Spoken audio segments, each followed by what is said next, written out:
History does not repeat itself, but it rhymes. And for the Jewish people, the rhyme has always been danger disguised as normalcy. In every age, Jews were told the same thing: be patient, be grateful, trust civilization. And in every age, civilization eventually failed them. One man saw this pattern with terrifying clarity. He believed that antisemitism was not a misunderstanding, that Jewish safety could never rest on promises, and that dignity without power was an illusion. He was not gentle, he was not comforting, and he was rarely popular, but he was right. This is the story of Ze'ev Jabotinsky, the Zionist who refused to beg, the Jew who believed survival required strength, and the man whose warnings echo louder today than ever before. In the early years of the 20th century, Europe told itself a comforting lie. It said that history was progressing, that reason had triumphed over superstition, that ancient hatreds were dissolving beneath education, enlightenment, and modernity. And nowhere was this lie more seductive than among the Jews of Europe. They dressed like their neighbors. They spoke the languages of their nations. They contributed to science, literature, commerce, and culture at the highest levels.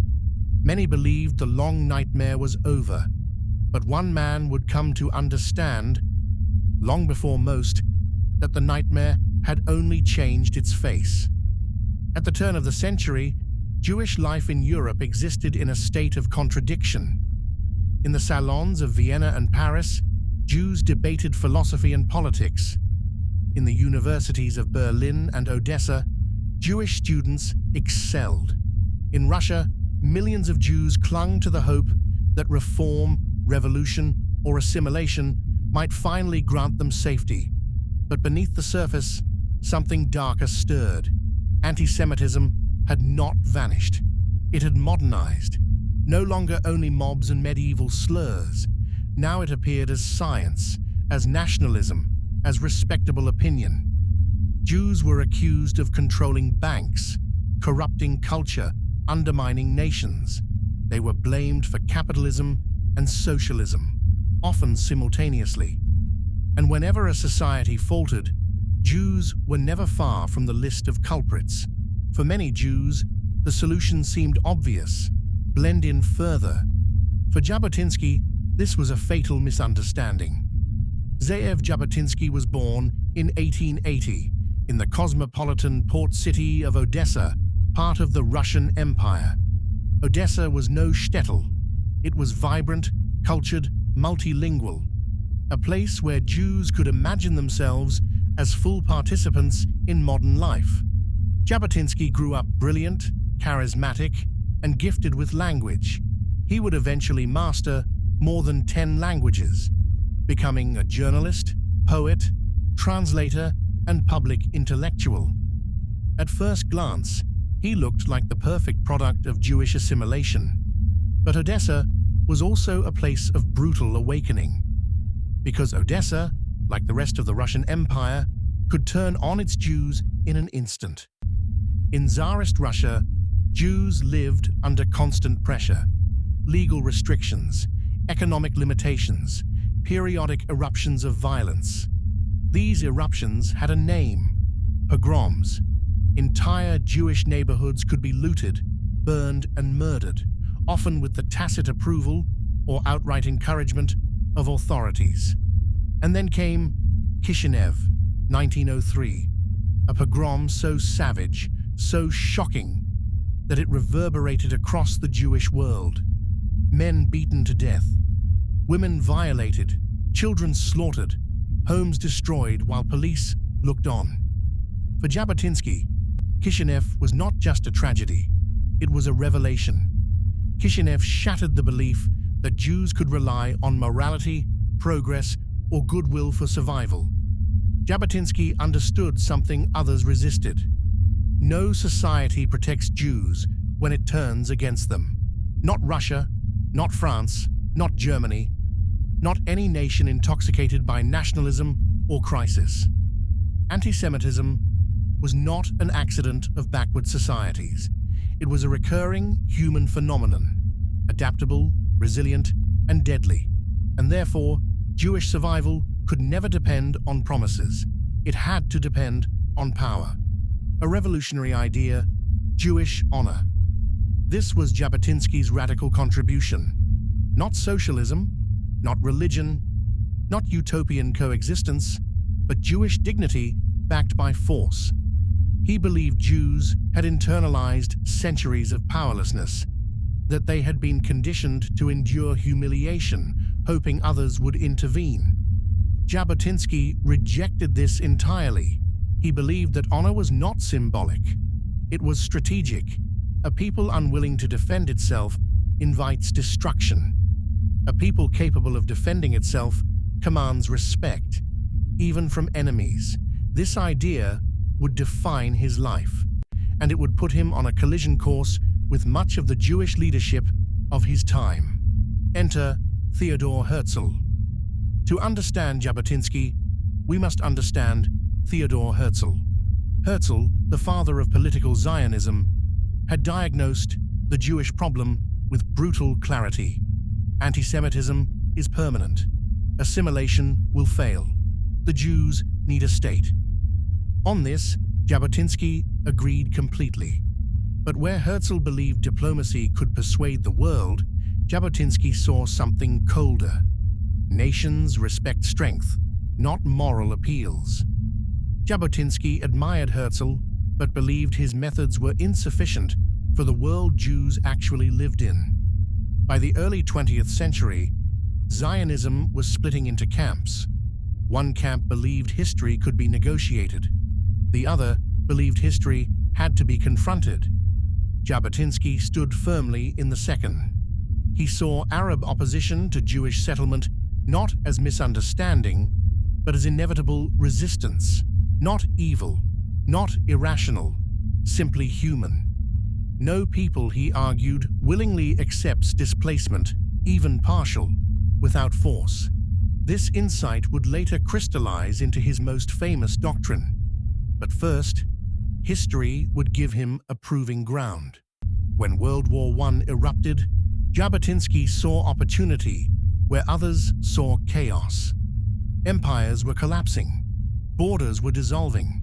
History was malleable again. And he asked a revolutionary question. Why should Jews not fight as Jews? Together with Joseph Trumpeldor, Jabotinsky helped form the Jewish Legion, Jewish fighting units within the British Army. This was unprecedented in modern times. Jews, openly armed, wearing uniforms, marching under their own symbols. For Jabotinsky, this was more than military service. It was psychological liberation.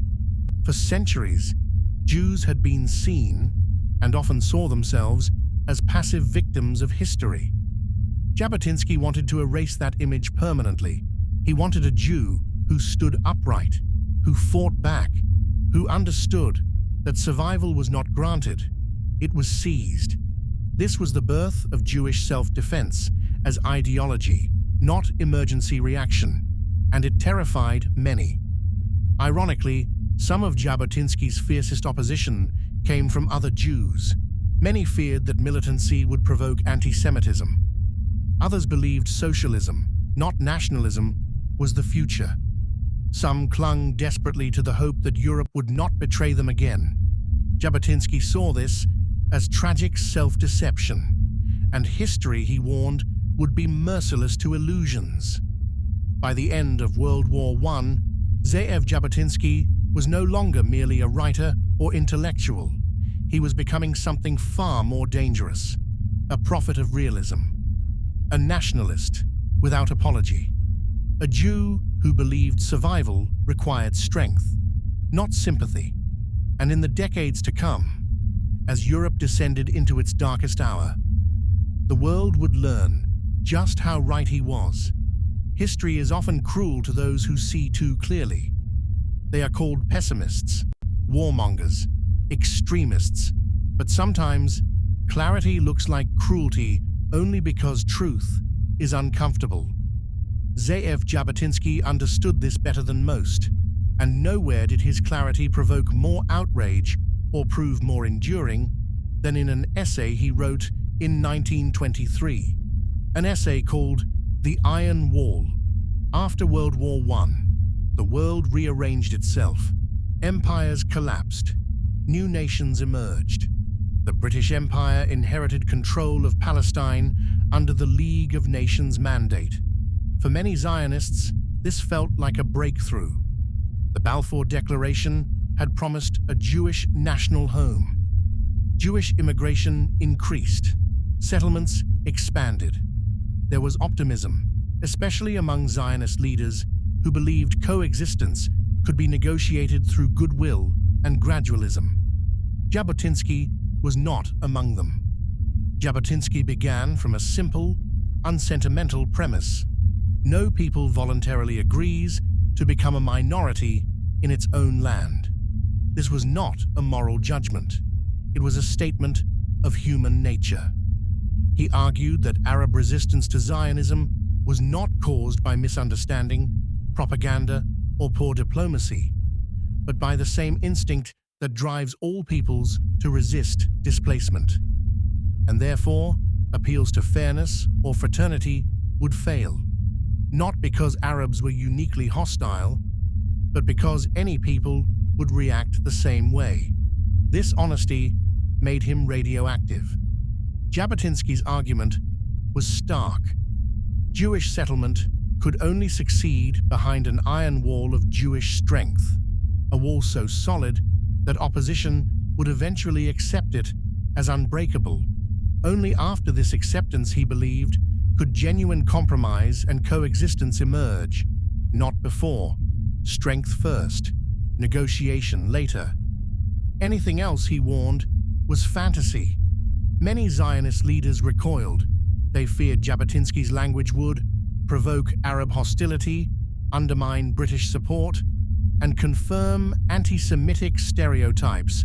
Others accused him of militarism. But Jabotinsky insisted, "I am not preaching hatred. I am preaching reality." He believed that pretending conflict didn't exist was more dangerous than acknowledging it, and history once again would vindicate him. While Zionists debated theory, the world outside Palestine grew darker. In Eastern Europe, anti-Semitism surged. In Poland, Jews faced boycotts and violence. In Germany, nationalist rhetoric turned openly racial. Jabotinsky watched this unfold with growing alarm. He did not believe anti-Semitism was temporary. He believed it was structural. Liquidate the diaspora. By the late 1920s and early 1930s, Jabotinsky began issuing warnings that shocked even his supporters. He urged Jews to leave Europe immediately, in massive numbers. He argued that Jews were standing on a volcano and refusing to see the smoke. Most refused to listen. They had businesses, families, faith in civilization. Jabotinsky saw only a ticking clock. Revisionist Zionism is born. Out of these beliefs emerged revisionist Zionism. Revisionism rejected socialist central planning, gradualism, dependence on imperial goodwill. Instead, it emphasized Jewish sovereignty, military readiness, national pride, immediate statehood. Jabotinsky's followers believed Zionism was not a social experiment, but a rescue mission. This put them in direct conflict with the dominant Labor Zionist leadership. A Jewish army, not a militia. Jabotinsky did not believe Jews should merely defend themselves in emergencies. He believed Jews needed a standing military force, trained and disciplined, capable of deterrence. This idea, shocking at the time, would later become foundational to Israeli doctrine, but in the 1920s and 30s, it made him an outcast. The cost of being right. Too early, Jabotinsky was banned from Palestine by the British, marginalized within Zionist institutions, denounced as dangerous. Yet everywhere he traveled, his message stayed the same. You cannot negotiate your way out of extinction. As Europe slid toward catastrophe, his words grew more desperate and more accurate. The gathering storm. By the mid-1930s, Nazi power in Germany was entrenched. Anti-Semitic laws multiplied. Violence became normalized. Jabotinsky begged Jewish leaders to act, to evacuate, to arm, to abandon illusions. But history does not reward caution in moments that demand urgency. Closing of Part 2. Somber. Ze'ev Jabotinsky did not live to see the full catastrophe he predicted, but he lived long enough to know he was being ignored. The Iron Wall was never about conquest. It was about survival. And as the 1930s darkened, the cost of ignoring reality would soon be measured in millions of lives. History rarely announces catastrophe with a single thunderclap. More often, it whispers. It sends signals, patterns, repetitions. Ze'ev Jabotinsky heard those whispers long before the world admitted they were screams. By the early 1930s, he was no longer theorizing about danger. He was racing against time. The interwar years were not a pause between tragedies. They were the rehearsal. Across Europe, nationalism hardened into something darker. Economic instability fueled resentment. Old hatreds returned, sharpened by modern ideology. Jews were no longer accused merely of religious difference. They were accused of existential threat. In Germany, the Nazis turned antisemitism into state doctrine. In Poland, Jews were increasingly marginalized, boycotted, attacked. In Romania, Hungary, and elsewhere, fascist movements gained traction. To many Jews, this still seemed survivable. Jabotinsky knew better. Seeing the pattern, Jabotinsky had studied history too deeply to be comforted by exceptions. He saw that antisemitism did not require Jewish wrongdoing. It required Jewish presence. And once hatred reached a certain threshold, it became self-sustaining. He wrote, spoke, and traveled relentlessly, warning Jews that Europe was becoming a trap. His message was stark. You will not outrun this by being loyal citizens. You will not outthink it with reason. You will not charm it away. You must leave. Perhaps no phrase associated with Jabotinsky has been more controversial than this one. Liquidate the diaspora.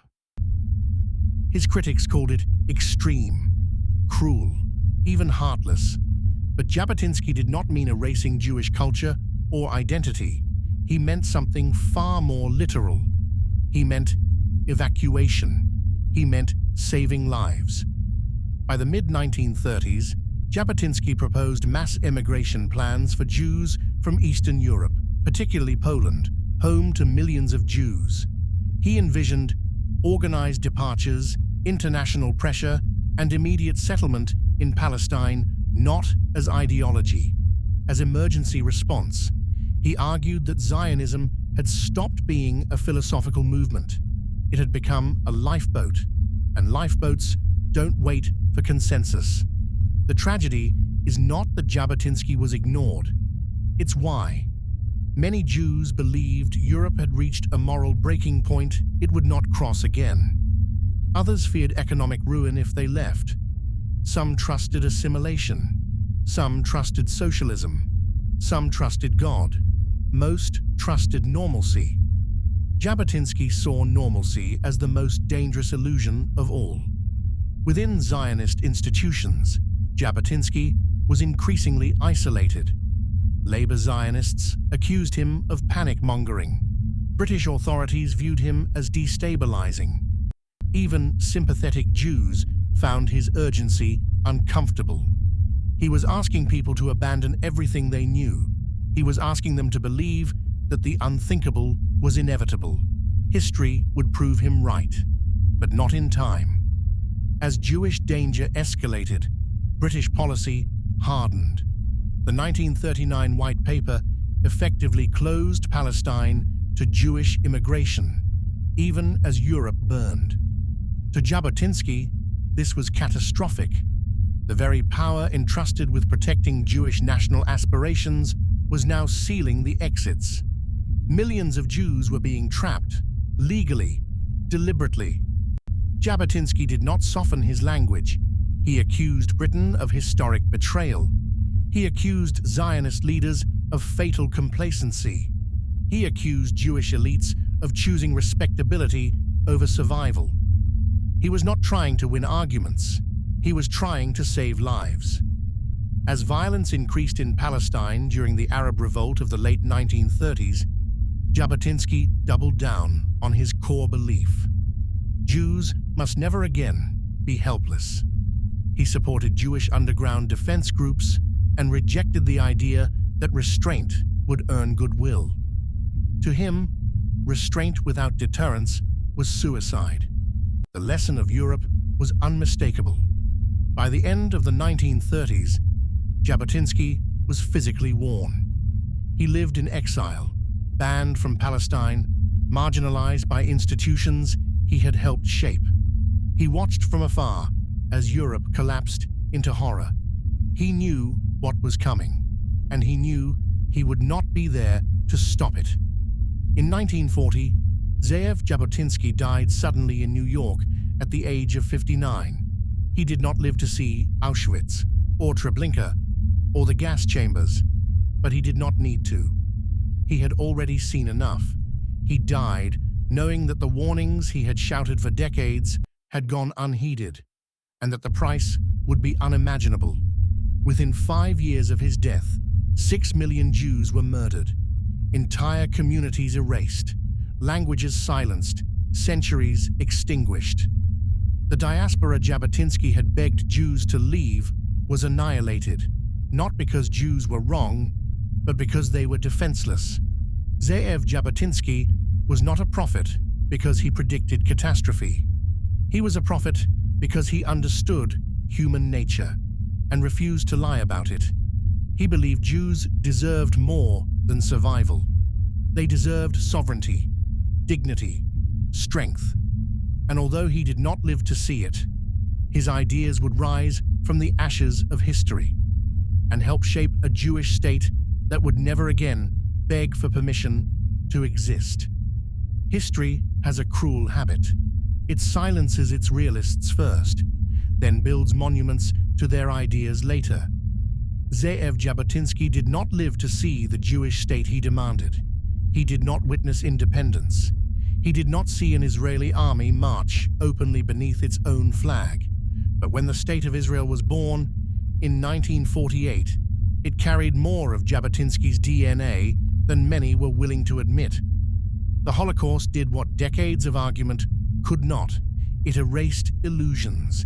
After 6 million Jews were murdered, the world could no longer pretend that antisemitism was an aberration or that Jewish vulnerability was survivable. The question was no longer whether Jews needed a state. The question was whether they would ever again be defenseless. On this point, Jabotinsky had never wavered. Although Jabotinsky died in 1940, his ideological heirs did not. His revisionist movement, marginalized before the war, suddenly appeared prophetic afterward. Jewish self-defense was no longer provocative. Jewish militancy was no longer irresponsible. Jewish sovereignty was no longer negotiable. History had ruled. Among Jabotinsky's most devoted followers was Menachem Begin. Begin survived the war, endured imprisonment, and eventually emerged as one of the most consequential leaders in Israeli history. He carried Jabotinsky's worldview into the founding generation. Jewish honor matters. Jewish weakness invites destruction, and Jewish survival requires strength. Begin did not see Zionism as a social project. He saw it as national resurrection under fire. Jabotinsky's emphasis on armed resistance influenced underground groups like the Irgun. These groups remain controversial, criticized for their tactics, feared by their enemies, and often sanitized by history. But one truth remains unavoidable. Without Jewish force, there would have been no Jewish state. Diplomacy followed strength, not the other way around. This was Jabotinsky's thesis, and Israel's birth confirmed it. When Israel declared independence in 1948, it was immediately invaded by multiple Arab armies. There was no negotiation period, no grace window, no patience, only war. The survival of the new state depended on a simple fact. Jews could now fight, openly, collectively, and decisively. The Israel Defense Forces, formed in the crucible of existential war, embodied Jabotinsky's deepest belief. Jewish survival must never again depend on mercy. This was the iron wall made real. Jabotinsky is often misrepresented as opposed to peace. The opposite is true. He believed peace was impossible without strength. He argued that only when Jewish permanence was undeniable would compromise become realistic. Not sentimental peace, not wishful coexistence, but peace grounded in deterrence. This idea would shape Israel's strategic culture for generations. Even today, Jabotinsky unsettles. He refuses comforting narratives. He rejects moral theater. He exposes the limits of empathy in a hostile world. He does not flatter. He warns, and warnings are never popular, especially when they're correct. In the 21st century, antisemitism has once again adapted. It wears new language, new moral frameworks, new excuses, but its function is the same. Jews are accused of power and punished for survival. Jewish self-defense is reframed as aggression. Jewish sovereignty is questioned in ways no other nation's is. Jabotinsky would not be surprised. Jabotinsky's core insight was never about territory. It was about human behavior. He understood that minorities survive only when they can defend themselves. That goodwill is fragile. That hatred needs no justification. And that Jews, above all people, could never afford illusions. Jabotinsky believed Jews had been trained to apologize for existing. He rejected this entirely. He believed Jewish pride was not arrogance, it was armor. A people that cannot defend itself will eventually be destroyed.